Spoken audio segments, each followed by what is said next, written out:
નમસ્કાર દર્શક મિત્રો, @ ગુજરાતમાં આપણું સ્વાગત છે। ગુજરાત લોકસભાની ચૂંટણી વખતે પુરુષોત્તમ રૂપાલાના વિવાદિત નિવેદનને લઈને ક્ષત્રિય સમાજે આખું ગુજરાત માથે લઈ લીધું હતું, જેના પડઘા સમગ્ર દેશમાં પણ પડ્યા હતા। અને હવે રાજ્યમાં સ્થાનિક સ્વરાજ્યની ચૂંટણી પહેલા ફરી એકવાર ક્ષત્રિય સમાજ સક્રિય થઈ ગયું છે।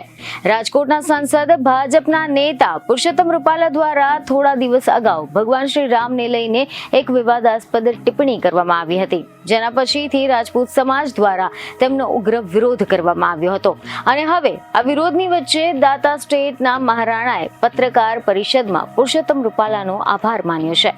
તો ચાલો જાણીએ કે રૂપાલાના વિરોધની વચ્ચે દાતા સ્ટેટના મહારાજાએ શું કામ તેમનો આભાર માન્યો છે। તમને જણાવી દઈએ કે ખબર એવી મળી રહી છે કે અમદાવાદના રાજપૂત ભવન ખાતે રાજ્યના અલગ અલગ રજવાડા દ્વારા ગઈકાલે પત્રકાર પરિષદનું આયોજન કરવામાં આવ્યું હતું, જેમાં ભાવનગરના મહારાજા વિજયરાજસિંહ ગોહિલે પત્રકાર પરિષદમાં જણાવ્યું કે અમારો કાર્યક્રમ કોઈ રાજકીય નથી, અમારો કાર્યક્રમ આવનાર પેઢીના વિકાસ માટેનો કાર્યક્રમ છે।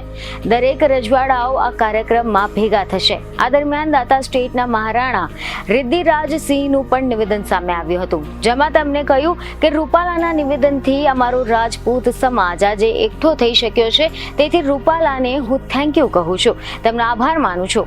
સમાજના ભવનથી કોઈ રાજનીતિ કરશે નહીં, કોઈએ વ્યક્તિગત રાજનીતિ કરવી હોય તો ભવનની બહાર જઈ શકે છે। આ દરવાજામાં રાજકીય કામ નહીં થાય। અમારો કાર્યક્રમ સંપૂર્ણ ક્ષત્રિય સમાજ માટે છે।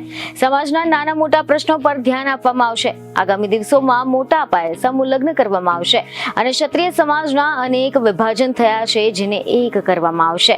બીજને ખબર સાથે ફરી મળીશું। ધન્યવાદ।